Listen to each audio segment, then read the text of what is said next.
and I'll be talking to you about how to download a 3D model, convert it to STL file, and then slice it using a software called Prusa Slicer.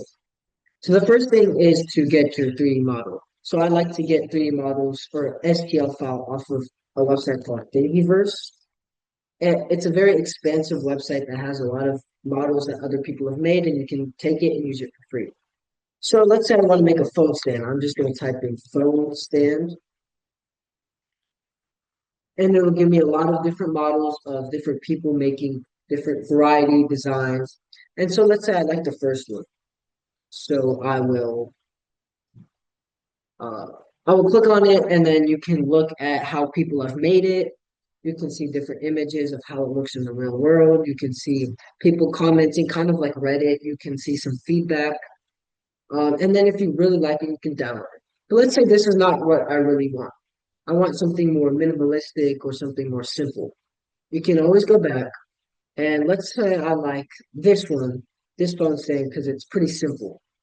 So you can look at the actual STL file, of course, you can look at other people and how they've made it. You can even look at remixes and see how other people have changed the design to fit their needs. So let's say I really like it, I want to download it. So you hit Files, and then you hit this button, Download. So it'll download the STL file so that you can put it in Prusa Slicer and then get it ready to send to your 3D printer. So you're going to open a app called Prusa Slicer, which is a slicing software. It's specifically designed for Prusa 3D printers like the Prusa MK4, Prusa MK3, and other Prusa brands. So I have a Prusa MK4, so I'm going to be using that today.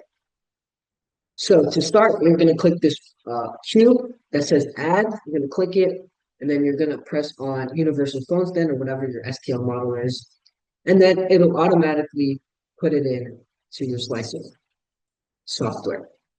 So let's say I'm going to go over all the tools really quickly so that you can see what everything does. So the move tool, you can move it left, right, or up and down, depending on what you want. And then you can also scale it to make it bigger or smaller. You can rotate it in all three axes. Let's say that you rotate it like this, but might not be the best way to print it. So you click on your model, you click place on face, and then you can choose which face you can put the bottom part on. So let's say I want to put it on this face, it'll automatically select that and put it on that bottom face. So you can also split it using a different plane of your choosing. We don't really use that too much. You can use paint on supports, which lets you choose where you want supports.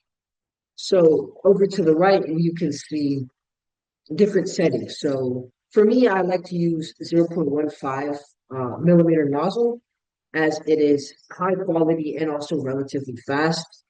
You use a bigger nozzle size for faster printing and the smaller nozzle size for more detail and more quality. It's like a trade-off. The more quality, the slower the print time, and the less quality, the faster the print time. So you can also choose what filament you want. For me, I'll be using PLA, but depending on your filament, you can choose whichever one, and it will change the temperature settings automatically for you. So I will be using a Prusa MK4 with the zero point 0.4 nozzle, but you can change it based on whatever you need. So an important thing is supports. So let's say I press slice now. You'll see a notification that says there is it'll automatically add supports because there's an overhang. Um, so overhang is when there's no structurally stable support underneath the overhang and it might collapse. So you use supports to prevent that. So supports on build plate only, and then you have support for enforcers only, or everywhere which builds on the build plate, although I don't recommend that because it's pretty hard to take off. So these tree-looking supports are called organic supports. They're not as structurally stable as rectangular supports, but they are easier to take off, so that's why I like using them. And then infill is very important because you can choose how much material is inside of the model. So for prototyping purposes, 10, 15, 20% is fine.